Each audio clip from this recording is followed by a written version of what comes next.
आपको लिए चलता हूं बीजेपी दफ्तर, जहां जश्न मनना शुरू हो गया है। हिमांशु शेखर हमारे सहयोगी वहां से मौजूद हैं।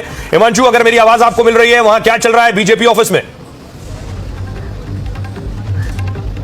देखिए, जश्न की तैयारी है, बैंड पार्टी को बुला लिया गया है। अभी खबर है कि आज 4 से 5 बजे के आसपास जो बीजेपी के कार्यकर्ता और नेता हैं वो यहां पे आएंगे। और क्योंकि जिस तरह से असम और पश्चिम बंगाल में जिस तरह से बीजेपी बड़ी जीत की तरफ आगे बढ़ रही है, उसके बाद जश्न होगा आज शाम को। खबर है कि आज शाम को प्रधानमंत्री मोदी भी 7 बजे के आसपास कार्यकर्ताओं को संबोधित करने के लिए बीजेपी मुख्यालय आएंगे। और मुझे लगता है कि ऐसा एक कन्वेंशन रहा है बीजेपी में, जब भी किसी एक राज्य में बीजेपी को बड़ी जीत मिली है, प्रधानमंत्री उस जश्न में शामिल होने खुद बीजेपी मुख्यालय आते हैं और उनका एक संबोधन होता है, जो मुझे लगता है आज जिस तरह के नतीजे सामने आते दिख रहे हैं, प्रधानमंत्री मोदी का संबोधन बेहद महत्वपूर्ण होगा, क्योंकि इसमें एक बड़ी तस्वीर दिखाई देगी कि बीजेपी के इस जीत के बाद आगे किस ओर बढ़ने वाली है। जी हिमांशु, आप बीजेपी लंबे वक्त तक से कवर करते रहे हैं, वहां बीजेपी ऑफिस में दिल्ली के बीजेपी नेताओं में या लीडर जो वहां पहुंचते हैं, उनके लिए बंगाल की जीत हमेशा बहुत अहमियत रखती रही कि बंगाल कब जीतेंगे, बंगाल कैसे जीतेंगे।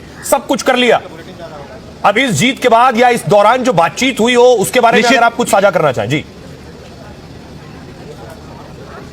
देखिए, निश्चित तौर पर, क्योंकि यहां पर अधिकतर जो बीजेपी के नेता आए हैं उनमें से अधिकतर को जिम्मेदारी दी गई थी पश्चिम बंगाल की, और लगभग सबके पास पश्चिम बंगाल का अनुभव है। और यही दर्शाता है कि बीजेपी ने कितने बड़े स्तर पर इस बार पश्चिम बंगाल में तैयारी की थी। देखिए, 3 सीट से 77 सीटें और उसके बाद अब एक बहुमत से ज्यादा पर लीड, बहुत बड़ा बदलाव है पश्चिम बंगाल की राजनीति में। और इसके लिए पिछले 10 साल में बीजेपी ने बहुत मेहनत की है। और आपको याद होगा 2021 के चुनाव में भी हजारों बीजेपी के नेताओं को पश्चिम बंगाल भेजा गया था। इस बार भी बहुत बड़े स्तर पर बीजेपी ने तैयारी की और इस मेहनत का फायदा अब बीजेपी को मिलता दिख रहा है। और 3-4 बातें बीजेपी के नेता कह रहे हैं। पहला ये कि ममता बनर्जी के जी हिमांशु जी, पिछले कई चुनावों में जितना सेलिब्रेशन हमने बीजेपी मुख्यालय में देखा है, उसका मुझे लगता है उसका चरम आज देखने को मिलेगा, क्योंकि बंगाल की वो जीत है जिस पर बीजेपी पिछले कई सालों से काम करती आई है, कई चुनावों से काम करती आई है। बड़ी खबर जरा बता दें कि बंगाल में 183 सीटों पर बीजेपी आगे हो गई है। 183 सीटों पर आगे है बीजेपी।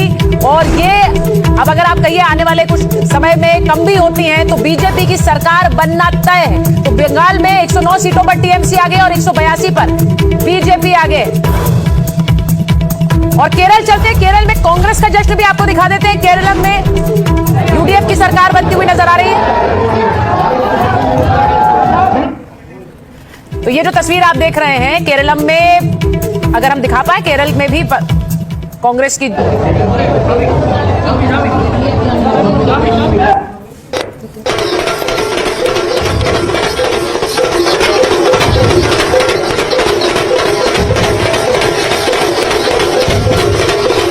केरल में यूडीएफ की सरकार बन रही है।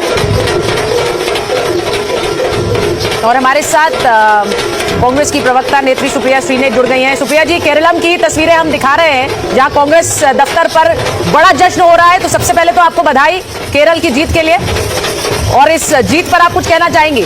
बड़ी जीत आप लोगों के लिए। आपको, आपके दर्शकों को मेरा नमस्कार। और बिल्कुल ये बहुत ही बड़ी खबर है, और जिस तरह से बड़ी जीत एक हासिल हो रही है केरल में, मुस्तैदी से चुनाव लड़ा गया और उस चुनाव के बाद आज क्लियर मेजोरिटी, बड़ा बहुमत से सरकार बन रही है। उसके लिए मैं केरल के लोगों का, केरल की प्रबुद्ध जनता का, सबका धन्यवाद करती हूँ और अपनी लीडरशिप को इसके माध्यम से बधाई देती हूँ।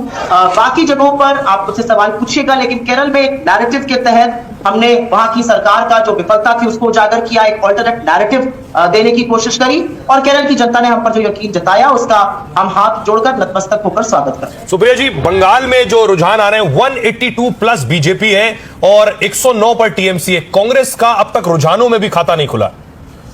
हाँ, और ये बहुत डिसअपॉइंटिंग बात है। ये डिसअपॉइंटिंग इसलिए है क्योंकि बंगाल में तो हम अपने पैर जमाने की कोशिश में थे। बंगाल में हमें रिजुविनेट करना है, हमारा संगठन खड़ा होना, और इसीलिए हमने अकेले अपने दम पर चुनाव भी लड़ा। हम बहुत बड़े एक सरकार बनाने का दावा तो नहीं कर रहे थे, लेकिन शून्य पर रहेंगे ऐसा भी नहीं था। मुझे लगता है कि अभी थोड़ा दिन बढ़ने दीजिए और थोड़ी और काउंटिंग होनी चाहिए। बंगाल में कुछ सीट्स ऐसी है जिस पर 27-28 राउंड्स में काउंटिंग होती है, और ये बाइपोलर चुनाव लड़ता हुआ दिख रहा है। और इस बारे में चिंतन करने का, इस बारे में सोचने का, इस बारे में विचार करने का और स्ट्रैटेजी बोर्ड पर वापस